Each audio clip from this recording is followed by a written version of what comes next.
शिक्षक परिषदेची नागपूर आहे. कोकणमध्ये शिंदे आणि फडणवीसजींनी बसूनच त्या ठिकाणी उमेदवार दिला आहे आणि मराठवाड्यामध्ये सुद्धा फडणवीसजी आणि शिंदे यांनी बसून भाजप सेना युती करूनच त्या ठिकाणी उमेदवार दिला आहे आणि आमच्या केंद्रीय पक्ष नेतृत्वाने मान्यता दिली आहे. त्यामुळं एकनाथजी आणि देवेंद्रजी या दोघांनी समन्वयाने सर्व उमेदवार दिले आहे आणि भाजप सेना युती झाली आहे आणि त्यामुळे याच्यामध्ये कुठलाही वाद नाही आहे. कोणी याच्यामध्ये वाद करता प्रश्न येत नाही. नाना पटोलेंनी काल दावा केलेला आहे की काँग्रेस महाराष्ट्रामध्ये स्वबळावरती सध्या करंट असा आहे, पॉलिटिकल करंट, की काँग्रेस स्वबळावर सत्तेत येऊ शकेल अशी परिस्थिती असल्याचे ते म्हणाले.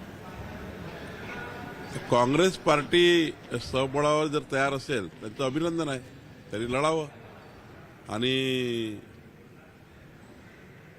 सत्तेमध्ये राहायला येण्याचा विषय 2024 मध्ये जनता ठरवेल की सत्तेमध्ये कोण येणार आहे.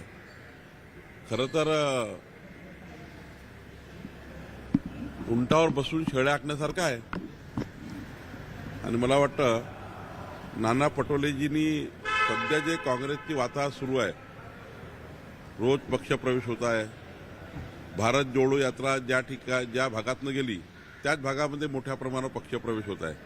भारतीय जनता पक्षामध्ये काँग्रेसचे अनेक नेते पक्षप्रवेश करतायत आणि त्यामुळे काँग्रेसमध्ये नेत्यांनाच वाटतं आम्ही असुरक्षित आहोत. मग नेतेच असुरक्षित असतील आणि त्यांच्याच नेतृत्वाला प्रश्नचिन्ह लागलं असेल तर मला वाटतं मग काँग्रेस सत्तेमध्ये येण्याचे स्वप्न बघताय ते कशावर बघतात मला माहीत नाही, पण त्यांना त्यांच्या पक्षाला आणि त्यांना शुभेच्छा आहे. आज अमरावतीमध्ये नामांकन अर्ज दाखल करणार आहे उपमुख्यमंत्री फडणवीस साहेब पण येण्याची शक्यता आहे. शक्ती प्रदर्शन आहे भाजपचं आज तिथे असं म्हणता येईल. नाही, ती सीट 100% भारतीय जनता पक्ष निवडून येणार आहे. रणजित पाटील आमचे उमेदवार आहे. उमेदवारी अर्ज दाखल करण्याकरता फडणवीसजी आणि मी सुद्धा जातो आहे. त्यामुळं शक्ती प्रदर्शन फॉर्म भरताना होतं असतं. फॉर्म भरताना मोठ्या प्रमाणात लोक येतात, कार्यकर्ते येतात, संघटना येतं, पदवीधर जे मताचे येतात, मतदान येतात, मतदार येतात. त्यामुळं मला वाटतं की त्या ठिकाणी चांगली संख्या असेल निवडणूक अर्ज भरताना.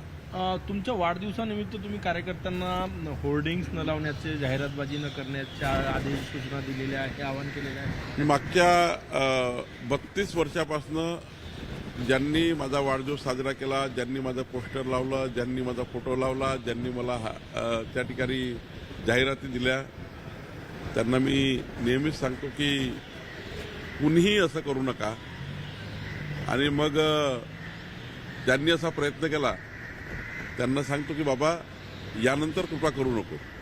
हात जोडून विनंती आपल्या माध्यमातून सर्वांना की आज महाराष्ट्रामध्ये शेतकरी अडचणीमध्ये आहे. कधी त्या ठिकाणी मोठे मोठे अपघात होत आहे, कुणाच्या घरी दुःख आहे. त्यामुळं अशा वेळी किमान नेत्यांनी तरी किंवा मी तरी पाळला आहे की बाकी त्यांचा मर्जीचा प्रश्न आहे, पण माझ्या वाढदिवसाला मात्र मी आई महालक्ष्मीच्या मंदिरातच राहतो. आई महालक्ष्मीचं दर्शन करूनच वाढदिवस साजरा करतो आणि आईला मागणी करतो की महाराष्ट्राच्या 13 कोटी जनतेकरता जे येणारे दिवस आहे ते आनंदाचे असोत, सर्वांच्या जीवनामध्ये आनंदाचे क्षण येऊत आणि कुणी या राज्यामध्ये आत्महत्या करू नये, कुणाच्याही जीवनामध्ये अमंगल घटना घडू नये अशी आई महालक्ष्मीला मी प्रार्थना करणार आहे. थँक्यू.